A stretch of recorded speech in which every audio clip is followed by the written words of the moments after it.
What went wrong at LSU the past couple of seasons under Ed Orgeron?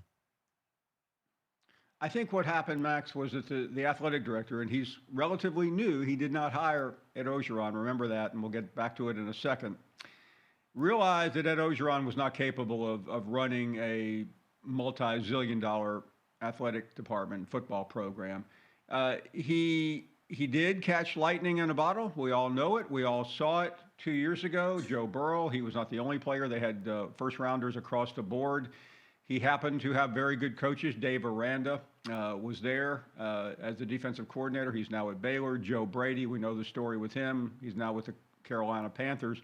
And when they left, Ed Orgeron was not capable of finding replacements. He hired Bo Pelini as his D coordinator, didn't even have an in-person interview. I realize it was COVID, but still, that's one of the most critical positions that you can get. He made mistakes across the board, and he reverted back to what he used to be, and that was a really average pedestrian head football coach who was fired at Ole Miss, who had a run as the interim at SC. Maybe shouldn't have. Maybe he should have gotten the job. Maybe he shouldn't have.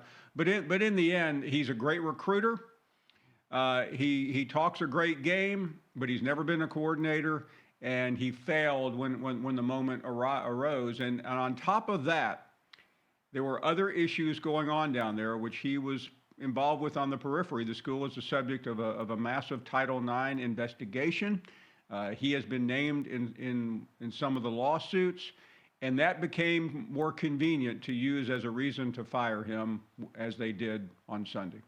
Yeah, I'm glad you mentioned some of that Title IX stuff, Paul, because when you look at it on the surface, he did coach in the pandemic situation. And then this year, I mean, they're not at the top of the heap, but they did just beat a top 25 ranked team in Florida. So it was kind of weird the way they parted ways with them.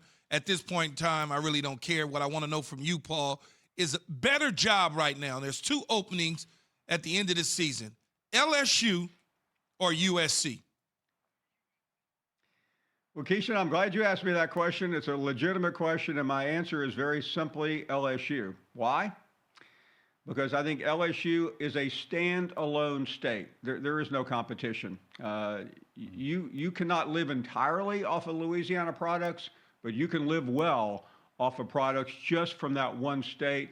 And Ed Orgeron has lost a lot of those players. Just look at the Alabama roster. There are plenty of Louisiana kids playing. And I know the greatness of SC, and you've heard me talk about it, and I think it can be great again. But the last three LSU football coaches have won national championships. Nick Saban, of course, Les Miles, and Ed Orgeron. And when you have a program that, when Les Miles and Ed Orgeron can win national championships at your program, anybody can, because I don't think either one of them are great football coaches. But it is a great atmosphere. The money pours in, and the recruiting is easier in Louisiana than it is in Southern California. Now I'm going to ask you this question to back it up. The SEC, so you would rather go up against Alabama, Georgia, Florida every single year rather than maybe an Oregon team out west. Plus, Paul, there's some beaches out west. It's pretty good. It's pretty good living. And you could be the blue blood team again. You wouldn't want that? Keyshawn, I didn't say that's what I would choose. I just said, I'm heading to SoCal right now to hang out at your place. But my point being, I think the proof is in the pudding down there. And as college football expands and as the playoff becomes easier to get in, which it will in a couple of years with 12 teams, I think you can. Frankly, I think you could win a national championship at either school. We're really splitting hairs here, and I know we could argue and have fun with it. They are two of the top 5 jobs in the country. That's unequivocal. I think it really just depends on the circumstances. And what I'm talking about is now looking forward. And I hope Nick Saban maybe has his TV dialed down a little bit, but he's not going to be there that much longer. I know that sounds crazy to say, but he turns 70 next week. And at some point in time, he will move on, which will make that LSU job easier. But think about this. Les Miles and Ed Orgeron both won national championships while Saban was at Alabama. Now, again, Les won it in Saban's first year.